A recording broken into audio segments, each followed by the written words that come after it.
A presidência da República, essa foi a pauta aí do dia, anunciou a recuperação de todos os 261 bens do patrimônio do Palácio da Alvorada que tinham sido dados como desaparecidos.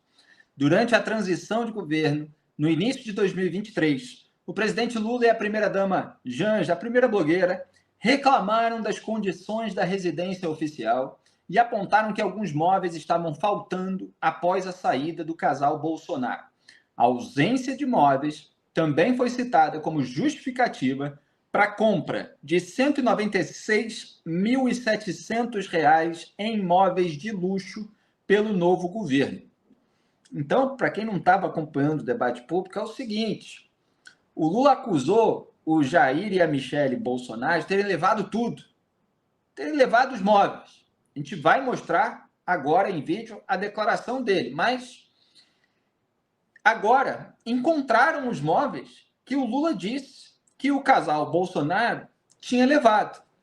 E a falta dos móveis foi usada como justificativa para o Lula e a Janja comprarem cama, sofá que reclina, é todo luxuoso, né? Tinha ali uma dupla ali de sofá e cama que deu mais de R$ 104 mil, eu me lembro desse número, um era 60 mil e pouco, né? O outro 40 mil e alguma coisa. Enfim, então agora caiu a fake news do Lula. Vamos lembrar dela, pode soltar a produção. E agora o palácio está uma coisa assim, pelo menos a parte de cima está uma coisa como se não tivesse sido habitada, porque está tudo desmontado, não tem cama, não tem sofá, ou seja, não sei, possivelmente se fosse dele ele tinha razão de levar mesmo, mas ali uma coisa pública, eu não sei por que tem que levar a cama embora, troca o colchão e troca a roupa de cama e dorme à vontade. Nós vamos levar um tempo. Eu estou preocupado porque se você for fazer licitação para comprar um colchão ou para fazer uma cama, nós vamos demorar 90 dias. E eu, sinceramente, estou cansado de ficar no hotel, porque não é o local adequado para você governar um país. E parece até uma coisa irônica, né? Ou seja, acho que nunca antes na história do Brasil, eu sou obrigado a voltar a dizer isso, um presidente da República não teve onde morar. Sabe?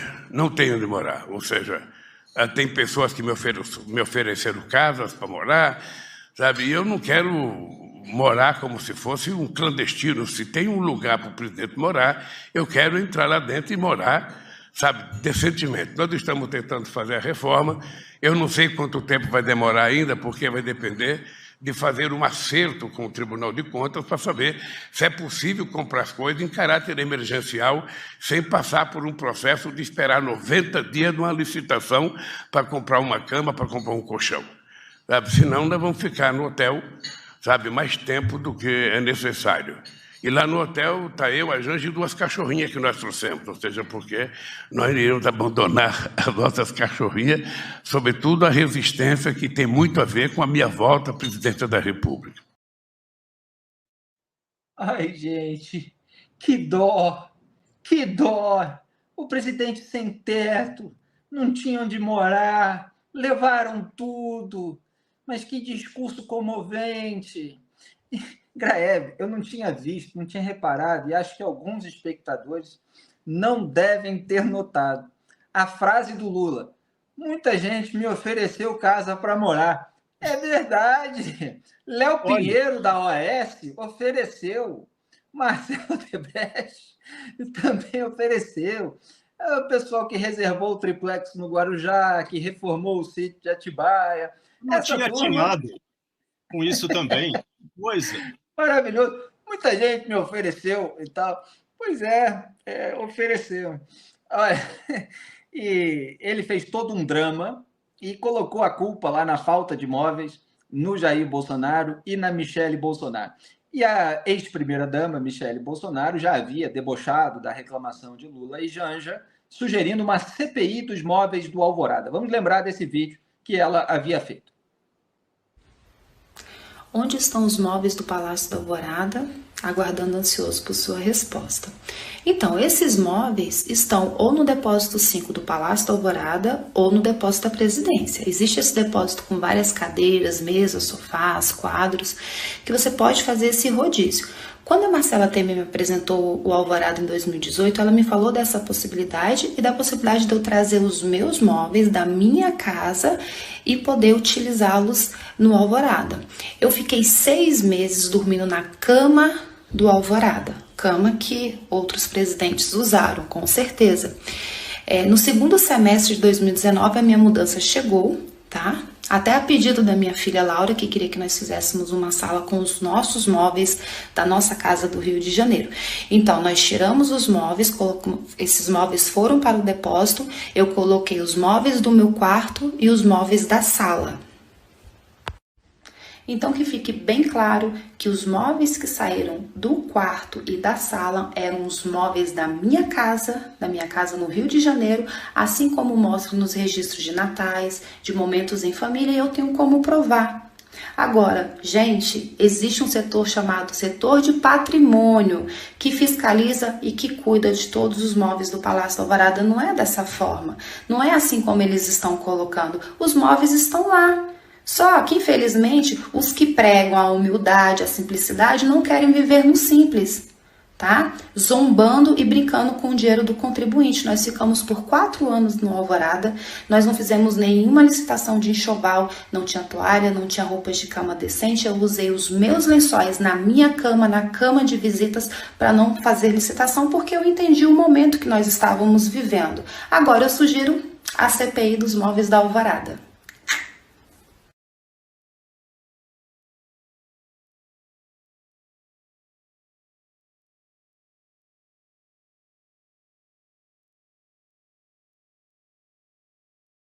Mostrando para vocês aquela mesa do Natal, meu sofá, meu revisteiro. Muito bem, Lula levantou a bola, portanto, e Michele Bolsonaro cortou tanta coisa objetiva, evidenciada, para se falar sobre Jair Bolsonaro, sobre Michele. Podia falar dos R$ 89 mil depositados por Fabrício Queiroz e sua esposa Márcia Aguiar na conta da Michele para Jair Bolsonaro, toda a obscuridade daquela história. Não, ele vai fazer uma acusação sem qualquer tipo de fundamento, e aí vai a Michele e rebate, isso aí está nos depósitos, etc. Aí passa um tempo, encontram lá os móveis, fica, obviamente, é até desagradável utilizar essa expressão em relação ao Lula, desmoralizado, porque parece que havia alguma moralidade antes, né? Eu costumo dizer que as pessoas só perdem aquilo que um dia tiveram, né? Não é aparentemente o caso. Graelio, queria ouvir os seus primeiros comentários e depois eu vou trazer um pouco da cronologia que eu estava montando antes de começar esse programa.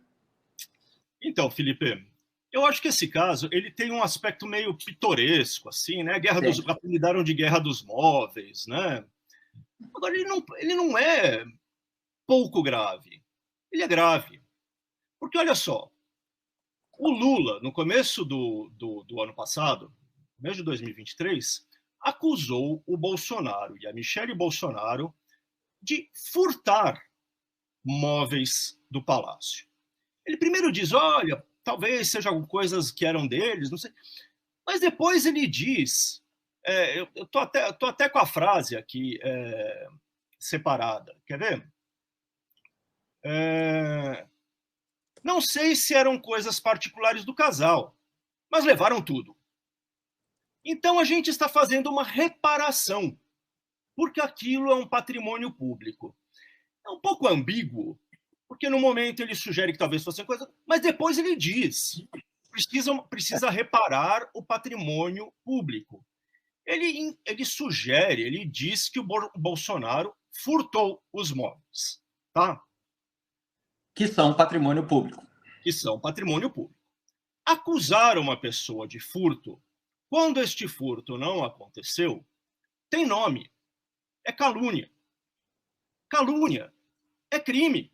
Está previsto no Código Penal. Está lá no artigo 138. Caluniar alguém, acusando de realizar ato definido como crime. Pena de 6 meses a 2 anos, hein? Greg, deixa eu só dar uma informação em relação a isso que você está falando, porque eu mesmo estranhei que o Bolsonaro não tenha recorrido à calúnia na sua menção que ele fez na rede social X, o antigo Twitter, ao tratar da notícia de hoje. Ele escreveu o seguinte, pode colocar na tela, produção. Todos os móveis estavam no Alvorada. Lula incorreu em falsa comunicação de furto. Foi o que disse Jair Bolsonaro. Portanto, ele está aí colocando falsa comunicação de furto, que parece algo menor do que a calúnia. Parece algo assim que você falou que houve um furto, mas não necessariamente você disse quem, etc. Aí está muito claro quem. O Lula falou do Bolsonaro, portanto, eventualmente cabe um enquadramento como calúnia. E, obviamente, os políticos não têm qualquer tipo de pudor em fazer uma acusação que depois não é aceita pela justiça, etc. Mas ele podia ter colocado aí a calúnia, pelo menos em tese, para ser verificada pelo Poder Judiciário, nesse tweet. Não colocou. De qualquer modo, é uma atitude imoral do Lula. Diga. Eu acho que a falsa comunicação de crime, posso estar enganado, né? Não tenho certeza por isso. Mas acho que ela demandaria que o Lula tivesse acionado a polícia, falando, a polícia vai atrás aqui porque teve um furto. Eu acho que isso não aconteceu. O que aconteceu foi a acusação. A declaração pública. Declaração pública. Esse cara é um criminoso, ele furtou os móveis do Palácio da Alvorada. Agora, o que agrava este negócio é que, segundo a Folha de São Paulo, que levantou a informação, desde setembro de 2023, desde setembro do ano passado, o inventário dos móveis já havia sido concluído. Eles já haviam localizado toda a tralha e chegado à conclusão que não estava faltando móvel nenhum. Mesmo assim, o Lula não retirou a acusação.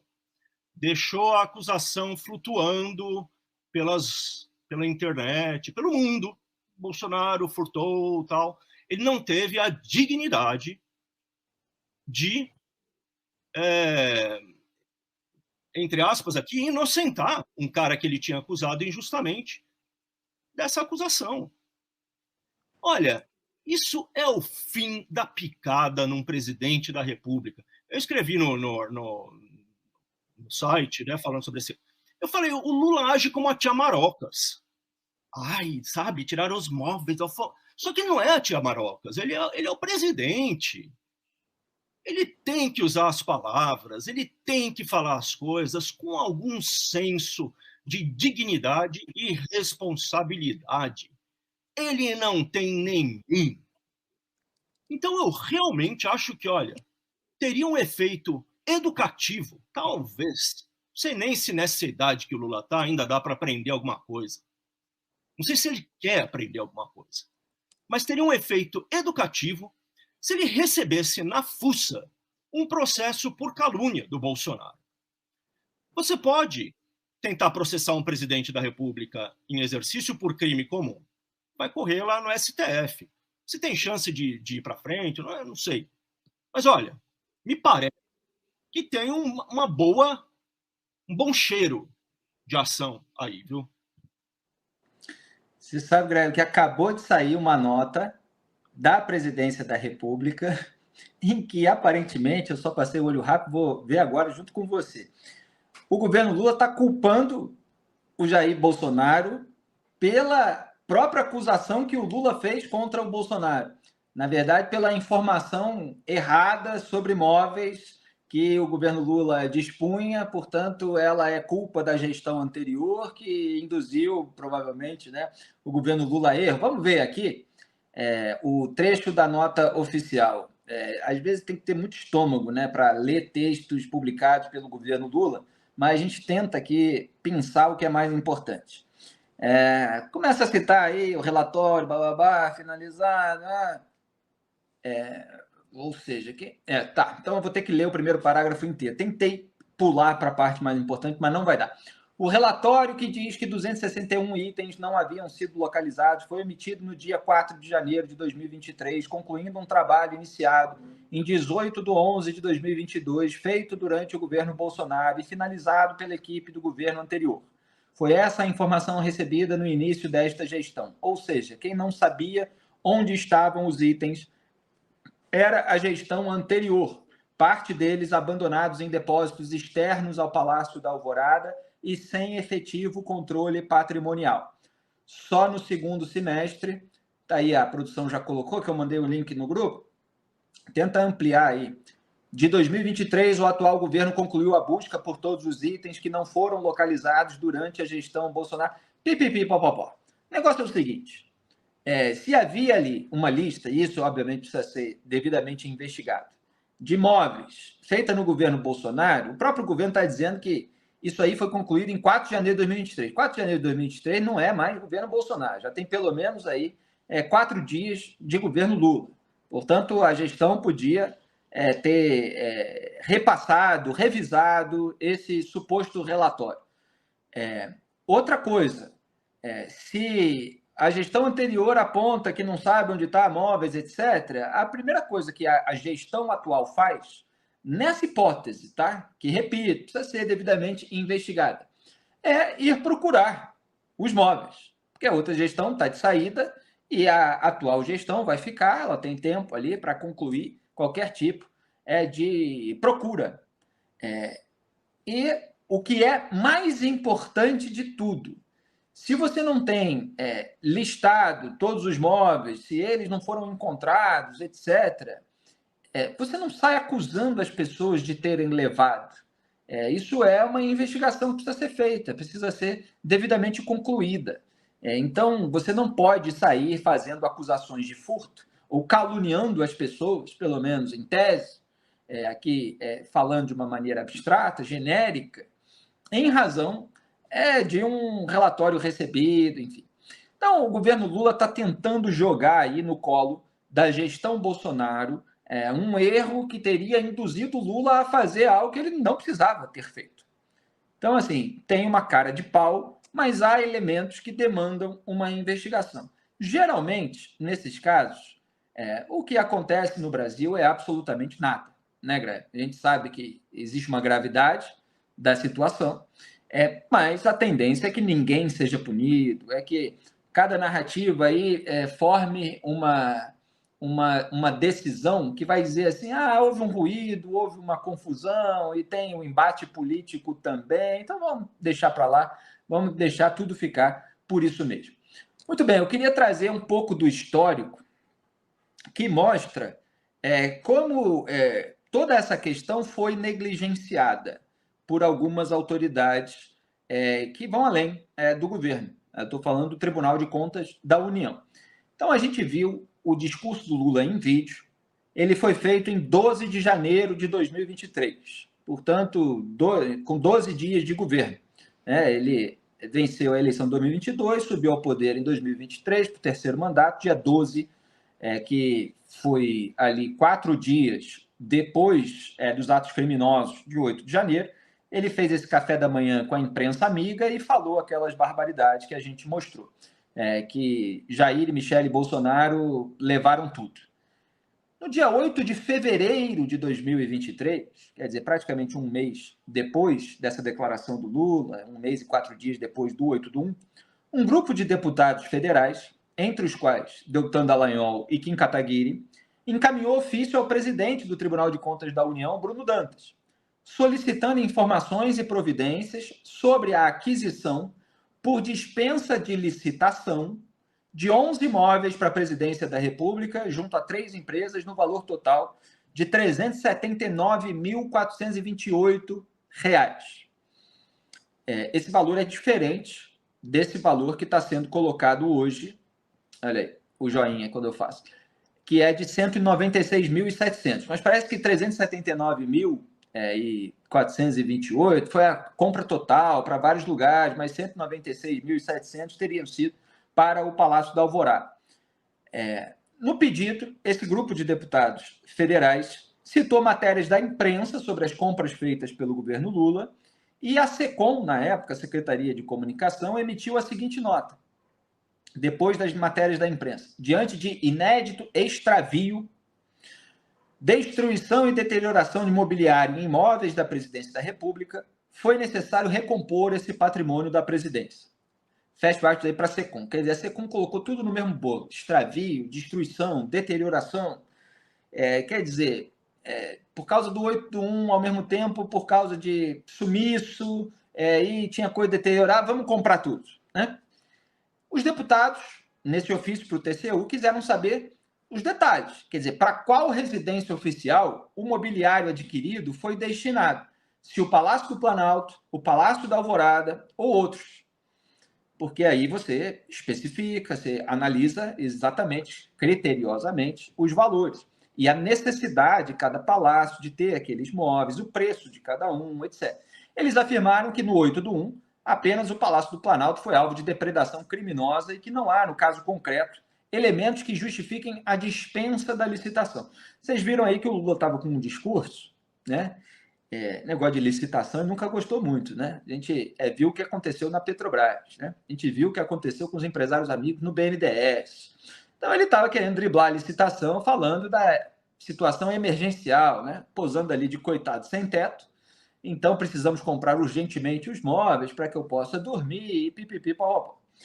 Os deputados consideraram, no mínimo, contraditório que o governo federal argumentasse perante a sociedade brasileira a necessidade de violar regras fiscais, eles citaram a PEC dos gastos, que irão impactar as contas públicas por vários anos, enquanto gasta milhares de reais com alguns poucos bens de luxo para uso pessoal da presidência da República e sem fazer as devidas explicações, enfim, não vou ler tudo aqui. E cobraram do TCU, portanto, a análise de possível irregularidade.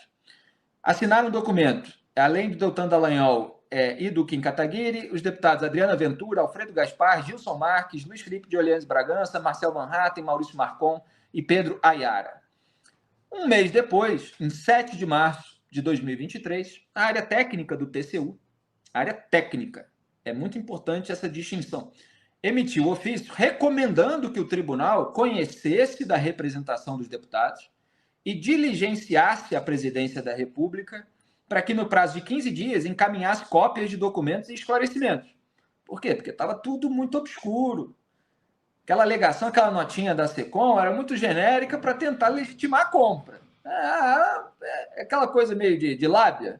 Não, deteriorou, outro destruiu, outro não sei o quê. Vamos torrar dinheiro do povo, comprar aqui um sofá que reclina e tal. Pois é, então a área técnica olhou aquilo e falou assim: para a conclusão acerca da existência ou não de irregularidades na contratação em questão, que podem consistir na incorreta caracterização da situação emergencial. Quer dizer, a área técnica colocando, pode ser que essa situação não seja emergencial. E na contratação por valores acima dos praticados no mercado, é necessário solicitar em diligência cópia integral do processo que deu origem à contratação, em que constem os pareceres jurídicos e técnicos que a embasaram, a lista com a descrição detalhada dos móveis adquiridos, com os valores e as destinações individualizadas e a pesquisa de preços realizada para justificar os valores contratados. Olha só, isso que é uma área técnica. Ela está cobrando das autoridades públicas transparência. Vamos esclarecer aqui. Tragam as informações, qual foi o estudo, qual foi o planejamento, por que vocês compraram esse imóvel, não outro. Vocês buscaram economizar dinheiro do povo brasileiro. Não é aquela turma que acusa procurador de ter torrado dinheiro de diária para investigar o roubo de bilhões de reais na Petrobras. Pois está lá comprando sofá e cama do jeito que quer. O documento foi assinado por Márcio Mota Lima da Cruz. Aí passa mais um mês. Em 10 de abril de 2023, o relator Vital do Rego, do TCU, contrariando a recomendação da área técnica do tribunal, decidiu não conhecer da representação e arquivar o processo. O TCU é uma mãe para o governo Lula, né? Vamos lembrar que o presidente do tribunal, Bruno Dantas, é homem do Renan Calheiros no TCU e era cotado, ainda quer, para uma vaga no STF. Ele está na fila aí para virar ministro do Supremo Tribunal Federal. Ele é o sujeito que perseguiu no TCU Sérgio Moro e Deltan Dallagnol, inclusive no caso de diárias, mesmo ele sendo o ministro que mais torra com diárias dentro do próprio tribunal. E o Vital do Rego já teve também envolvido em outros escândalos. Foi o relator, nesse caso, decidiu não conhecer e arquivar. E o ministro baseou a sua decisão nos efeitos do 8/1. apontando a gravidade da situação vivida sem precedentes no Brasil. Em relação à dispensa de licitação, alegou que todo o contexto imprevisto, né, por causa do 8 do 1, mostra-se suficiente para caracterizar a urgência quanto à então necessidade de se promover o pronto restabelecimento das instituições afetadas. Eu li todos esses documentos, tá? Ele fala lá, não, veja bem, o presidente precisa ter móveis para ter a sua agenda, para ter reuniões, para ter etc. e tal. A questão não era essa, a questão era quais eram as informações, quais foram os procedimentos adotados, etc. E ele travou. Ele não quis que houvesse diligência para haver a transparência. Ele simplesmente usou ali as narrativas genéricas para impedir que a transparência acontecesse. Então, no entanto, eu coloco aí no artigo que eu devo publicar daqui a pouco no Antagonista, Vital do Rego só listou quais foram os móveis danificados no Palácio do Planalto, limitando-se a narrativas genéricas sobre a deterioração do Palácio da Alvorada. E uma dessas narrativas, assim, salas recebidas pelo atual governo inteiramente vazias. Quer dizer, ele faz um quadro geral de que estava tudo ruim, aí olha aí, a imprensa mostrou isso, o outro falou aquilo e tal, então vamos deixar por isso mesmo, vamos pedir documentos, esclarecimento, não. Para ele, a urgência se mostra pela necessidade de o líder da nação poder ter ao seu alcance, isso que eu falei, né? Todo o patrimônio de que dispõe a presidência para seu uso na condição de presidente, para promover reuniões estratégicas e receber visitas de chefes de Estado, por exemplo. Enfim, organizar e retomar a rotina que envolve os prédios oficiais. Não seria razoável sustentar que tais compromissos pudessem ser adiados ou ainda realizados em ambientes sem mobiliário e piriri, e por aí vai. Então, essa foi a decisão do Vital do Rego. Ele pressupôs que estava tudo em mau estado, que, olha só, o 8 do 1 deixou aí a situação muito transtornada. Então, vamos fazer o seguinte, não vamos diligenciar nada, não vamos pedir nada, vamos parar por aqui. E agora vem uma notícia que mostra o quanto era importante que essa transparência fosse feita naquele momento. Quer dizer, o relator arquivou tudo e agora se sabe algo que dá uma reviravolta ao caso e que poderia ter sido devidamente descoberto naquela ocasião se o processo andasse. Não quer dizer que geraria uma punição, etc. Quer dizer que precisava haver todos os elementos e ele não quis. Então, esse é o histórico dos fatos. Alguns deputados fizeram certo de questionar e o TCU contrariou a área técnica para varrer aquilo para debaixo do tapete. Só que o tapete está ficando muito alto, com tanta poeira que tem lá debaixo dele. Greg, não sei se deu para entender, mas eu precisei fazer esse resumão aqui. Não, deu para entender muito bem. E o ponto é perfeito. Quer dizer, é tudo feito nas coxas, né? O presidente faz uma acusação, foi mais do que uma insinuação que o Lula fez. Ele fez, de fato, uma acusação. Ele podia perfeitamente ter dito, olha, é um absurdo, a gente chegou lá no Palácio do Planalto, não tem condições da gente ficar lá, está tudo desmontado. Isto é uma coisa. Dizer eles levaram tudo é outra muito diferente. Então, isso é o número 1. Daí, número 2, isso que o Felipe explicou em detalhes. Tem toda uma estrutura da administração pública responsável por zelar pela aquisição e que poderia ter, inclusive, verificado se os móveis estavam lá mesmo. Nada foi feito, deixa por isso mesmo. Deixa para lá. Não é assim que se comanda um país, né? Não é. A gente tem que esperar. A gente não pode se conformar com esse tipo de ação. A gente tem que esperar mais de quem está em cargos importantes, ganha uma grana para estar nos cargos importantes, usufrui de um monte de benesses por estar nos cargos importantes. Eles têm que dar alguma coisa que nos faça olhar e falar, ufa, zelaram pelo meu interesse. Mas não acontece nunca, é impressionante. Pois e eu passei aqui essa notinha no nosso grupo de redação e o Wilson Lima já está chamando a atenção para um trecho da nota do governo que diz o seguinte, não quer dizer que os 261 itens encontrados estavam em condições de uso. Ou seja, né, ele está comentando, a Janja vai manter os móveis novos e o restante vai para o lixo. Quer dizer, eles não tinham encontrado os móveis. Aí eles acusam o casal Bolsonaro de ter levado esses móveis. Né? Falsa comunicação do furto, de acordo com o presidente, em tese poderia haver aí uma acusação de calúnia. Eles acusam, portanto. Aí encontram os móveis que eles diziam que outras pessoas tinham levado. Como eles, durante o período em que se achava que não havia esses móveis, eles fizeram compras de móveis de luxo, eles dizem, não, a gente encontrou, mas eles não estão muito bons, não. Entendeu? Que é para justificar a compra dos outros, porque agora eles precisam sustentar essa narrativa de que era necessário comprar os outros móveis, mesmo tendo encontrado os novos. E é claro que a primeira blogueira, ela quer móveis de super qualidade. Olha aí os sapatinhos que ela tem usado, as bolsas que ela tem usado, nas viagens internacionais que tem rendido tantos memes.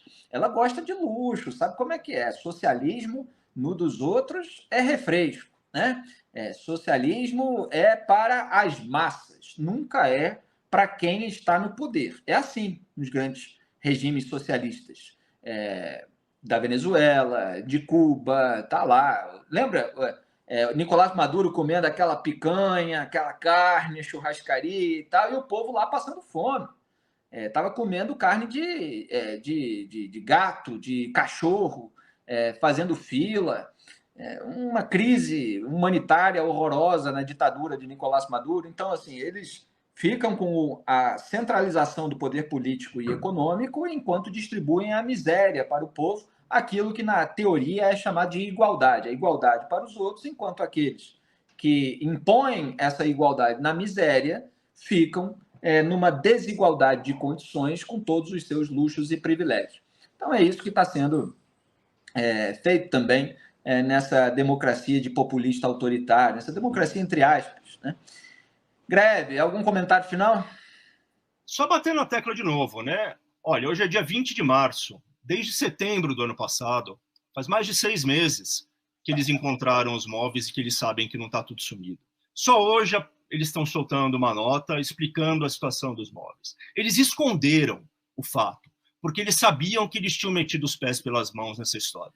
Eles sabiam que o Lula tinha feito uma acusação insustentável contra o adversário político deles. E eles ficaram na moita, né? Não é certo isso. Não é certo. Não é certo. É maravilhoso o Greve falando isso. Não é certo. Falar isso no Brasil, né, rapaz? Você parece... enfim, as pessoas falando assim, não, é aquele comentário do Gilmar Mendes, né? O moralismo. Ele adapta, né, aquela frase do Samuel Johnson, né? O patriotismo é o último refúgio dos canalhas. Aí ele fala, o moralismo é o último refúgio dos canalhas, etc.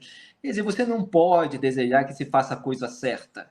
Não. Você tem que deixar fazer errado. O rouba, mas faz. Tá tudo bem. Vamos deixar para lá. Olha, é a alegação do Vital do Rego no TCU. Estava uma confusão danada e tal. Não vamos pedir esclarecimento, informação e tal. Conforme-se com a realidade, né? Conforme-se. É isso, conforme-se. Conforme-se. Não, a gente aqui não se conforma com aquilo que está errado, com aquilo que é imoral, com crimes, etc.